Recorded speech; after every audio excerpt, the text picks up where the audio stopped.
o Goulart, né, ele fala que alguma coisa precisa te avassalar, né? Ele fala nessa coisa que ele não fala na inspiração, mas ele fala num afloramento de alguma coisa que vem que te avassala, como se fosse um pássaro, um pombo que te perfura, sabe?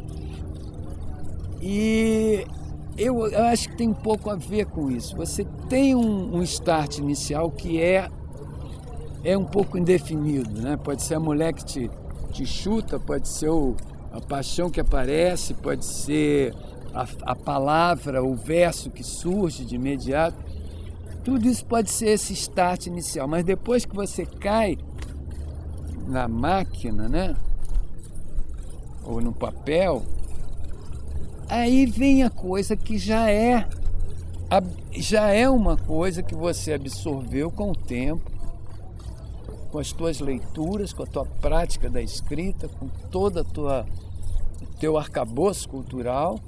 E aí já não é uma coisa da simples inspiração, é uma coisa que já vem mais através de um treinamento seu, de um adestramento seu naquela linguagem, pode ser a música, cinema, o que for. Isso que o Cabral fala muito, tem um texto dele chamado Composição, Verso, Inspiração, que é muito interessante, escrito em 52. Ele fala o seguinte, que os poetas que escrevem na inspiração, eles se recusam a reescrever um poema, porque eles acham que se ele for reescrever, ele vai estar traindo aquele momento onde ele escreveu o poema, que tinha que ser daquele jeito, sabe? E isso acontece muito, as pessoas não trabalham os poemas, vão escrevendo.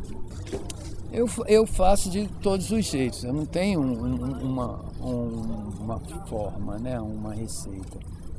Desde o início eu vou fazendo todos os jeitos, mas cada vez mais eu trabalho o poema, porque agora, antigamente, no início, eu ia escrevendo poemas curtos, a maior parte, ia acumulando poemas, não tinha uma preocupação em trabalhar o poema, até porque eram muito curtos também, não tinha muito jeito para trabalhar.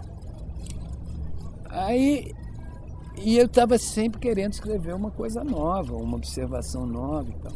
Depois de um tempo, você passa a ter prazer em trabalhar o poema, sabe? Você é o segundo gozo, né, cara? Você goza a primeira vez quando o poema sai e a segunda quando você vai trabalhar.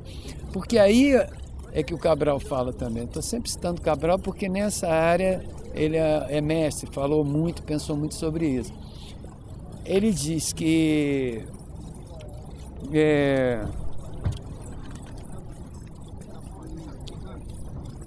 você tem que botar um poema em pé. A pessoa que escreve sob essa inspiração e que faz aquela experiência, se não está ali escrito em palavras, ele não vai, a pessoa que vai ler aquele poema não vai entender, porque a pessoa não viveu aquilo no momento em que aquilo se deu, não está dentro da cabeça dele.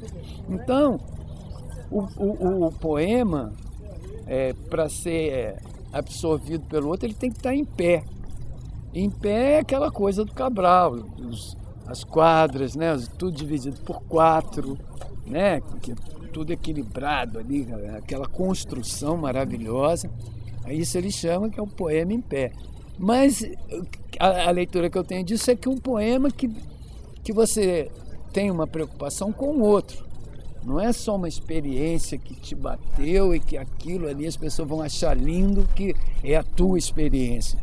Foda-se, sabe? A tua experiência tem que ser absorvida pelo outro e você tem que se preocupar com o outro minimamente, sabe? Senão vira aqueles exercícios egóicos de que maravilha que eu sou e não sei o que, foda-se o outro, eu quero escrever para mim e foda-se e tal. Aí não vejo graça, sabe? Bate com a cabeça na parede, sabe? Se explode, que é mais bonito. Ó, eu vou dar alguns nomes assim que eu gosto. O Carlito Azevedo, inegavelmente, é um dos grandes poetas e um dos grandes promovedores de boa poesia universal. né? O cara responsável, a cabeça das 7 letras e tal. Mas é esse cara que vive o mundo da poesia e tal. E é um grande poeta. Um cara que eu admiro muito é o Gregório do Vivier, que é um menino que tem 22, 23 anos, que escreve muito bem, tem essa levada meio anos 2000 e meio poesia marginal. Ele lida bem com isso, sabe? Com essas coisas, poesia ligada à vida e falar do dia a dia dele. Outra que me encanta muito também por conta disso, um pouco mais limpa e bandeiriana, assim, Alice Santana. Também é uma menina de 20 e poucos anos. Tem uma turma maravilhosa, sabe? Eu acho que, teoricamente, assim, é uma poesia mais elaborada, mais elaborada do que era a poesia dos anos 70, do que é a minha poesia. E tem mais essas referências literárias e poéticas, conversam mais com a tradição, né? Tem esse diálogo acadêmico com a tradição, leem não sei quantas línguas, são poetas tradutores, poetas críticos. Eu me assusto um pouco nesse meio, sabe? Me sinto meio vira-lata. Mas eu acho que eu gosto de ser um vira-lata, assim, um pangaré, sabe? Eu acho que as misturas são boas, né?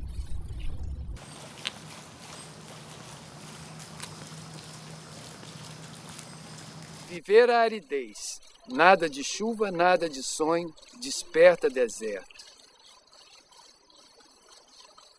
Nunca mais olhar coelhos, nunca mais minar nominhos, desperta deserto. Não ouvir mais pleninúnios, não querer qualquer convívio, desperta deserto. Calar a boca, fechar os olhos, deserto.